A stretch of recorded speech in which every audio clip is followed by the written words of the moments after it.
developments in the investigation are interesting. The law enforcement authorities are releasing some information about the bombs themselves. There were 6-liter pressure cookers filled with sharp metal fragments like nails, ball bearings, and the like, which would cause maximum damage to runners' feet, especially when they went off at ground level, feet and legs, which were concealed in black duffel bags.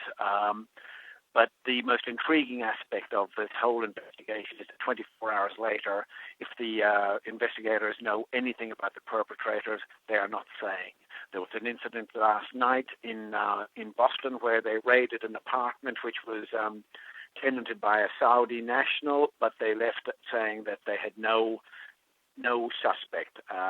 2 young men who were visiting the apartment block, who also were believed to be Saudis, were taken by the police up to the 5th level apartment, but all were released afterwards. There were no arrests, and there's no suggestion that nothing yet to confirm that this is foreign or domestic terrorism. And that's a blank. That's a blank for in terms of how Americans will respond to this attack, because the script, if you like, the script of public discourse in this country makes it much easier for them to think of the hostility of an external attack. If it's an internal attack, if it's Americans on Americans, that changes the dynamic significantly, and also how people respond in terms of where this sort of attack is coming from. Well, yesterday people were struck by Obama's hesitancy. He didn't use the words terrorist, he didn't use the word terror, and he didn't use the word attack. But today he came out unambiguously saying that this was an act of terrorism. As soon as people talk in the U.S. about acts of terror, it's immediately presumed to be from the Middle East. And that was why the hesitancy was there, because in the absence of any information, to allow that rabbit to run, if you like, to allow people to start thinking that this is a Middle East act of terrorism, hugely complicates Washington's relationships, various relationships in the Middle East.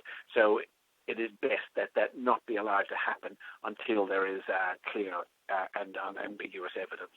Well, there is confusion. There's a lot of anger, simmering resentment, sympathy for those who are injured. I mean, a marathon is such a happy, carefree event. It's a public holiday. That Monday is a public holiday in Boston, where thousands come from all over the world. But because of what I said about the missing information, Americans are confused in terms of how to respond. Yes, they want to slam terrorism, but it might be domestic terrorism, and therefore there's this hesitancy. Boston this morning is described as a very quiet city. People were reluctant to head into the downtown area. The metro was reportedly very quiet.